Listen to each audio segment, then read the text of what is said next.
Existe un umbral de tolerancia al silencio que ha caído por debajo de los 3 segundos. Estudios recientes de cronometría mental sugieren que, ante una pausa inesperada en una conversación o una carga lenta de interfaz, el cerebro moderno activa la amígdala, el centro del miedo, antes que la corteza prefrontal. Lo que sientes cuando se va la conexión no es aburrimiento, es el síntoma clínico del horror vacui digital.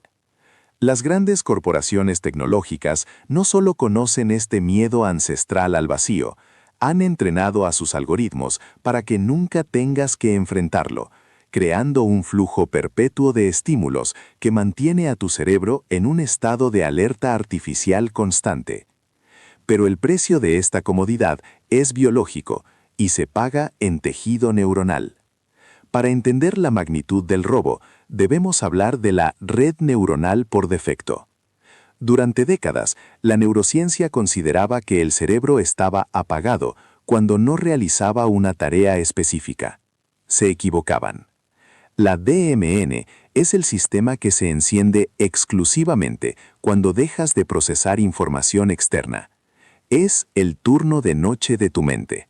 En este estado, tu cerebro consolida memorias a largo plazo, conecta conceptos dispares, la base de la creatividad real, y lo más importante, construye tu sentido del yo.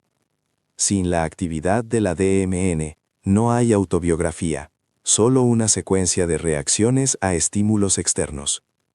El problema actual es estructural. La arquitectura de la web moderna, y más agresivamente, la inteligencia artificial generativa, actúan como un tapón de hormigón sobre la DMN. Cada vez que sientes el inicio del vacío y recurres al scroll infinito, o le pides a un LLM que estructure tus ideas, abortas el proceso de entrada a la red por defecto. Estamos sufriendo una atrofia cognitiva masiva. Al delegar el tiempo muerto a algoritmos de recomendación, impedimos que el cerebro realice su mantenimiento esencial. Los neurobiólogos ya alertan sobre el fenómeno del deskilling o deshabilidad, la pérdida de capacidades cognitivas básicas por falta de uso. No es simplemente que nos distraigamos más, es que estamos perdiendo la capacidad fisiológica de conectar con nosotros mismos sin intermediarios digitales. La IA no es una herramienta pasiva en esto. Es un agente activo que predice tu aburrimiento y lo rellena con contenido sintético, antes de que tu DMN tenga siquiera la oportunidad de arrancar. Nos venden la eliminación del aburrimiento como una victoria de la productividad, cuando en realidad es la amputación sistemática de nuestra incubadora de ideas. El silencio no es un error del sistema, es el sistema operativo de tu conciencia, y está siendo sobreescrito por ruido predictivo de alta velocidad. ¿Qué sucede con una sociedad que olvida cómo estar sola con sus propios pensamientos? Siguiendo el rastro de esta atrofia neuronal, la evidencia apunta a una intervención quirúrgica en nuestra psicología diaria. No ha sido un accidente, sino una extracción deliberada de 3 tipos de pausas vitales que definían la experiencia humana hasta hace apenas una década. La autopsia de nuestra atención revela exactamente qué órganos cognitivos nos han extirpado para hacer espacio a la asistencia artificial omnipresente. La primera víctima es la pausa creativa. Históricamente, la innovación surgía de la fricción, de ese momento incómodo frente a la página en blanco o el problema sin solución aparente.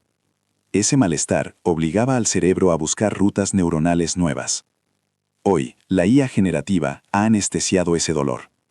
Ya no toleramos la incubación de una idea, exigimos el output inmediato. Al eliminar el esfuerzo del primer borrador, eliminamos también el entrenamiento necesario para el pensamiento lateral.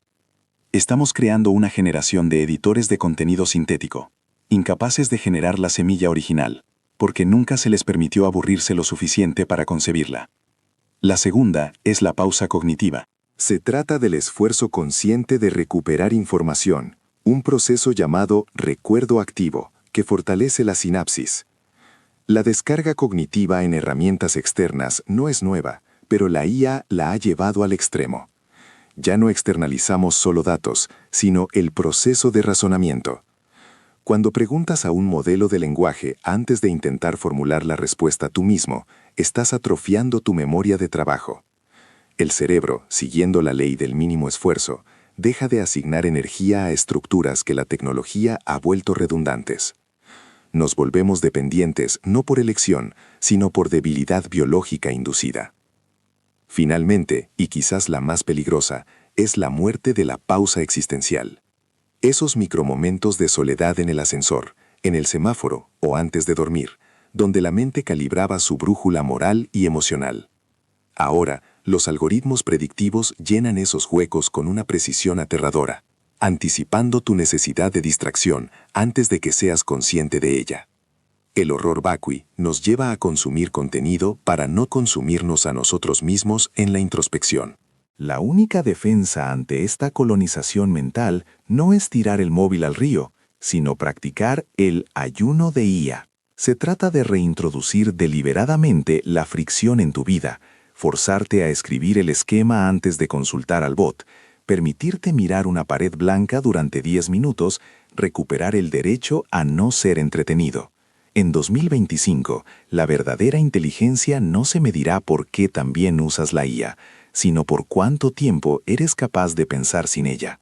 Recuperar el aburrimiento es, paradójicamente, la única forma de asegurar que tu mente siga siendo tuya. No dejes que el algoritmo piense por ti. Atrévete a habitar el silencio.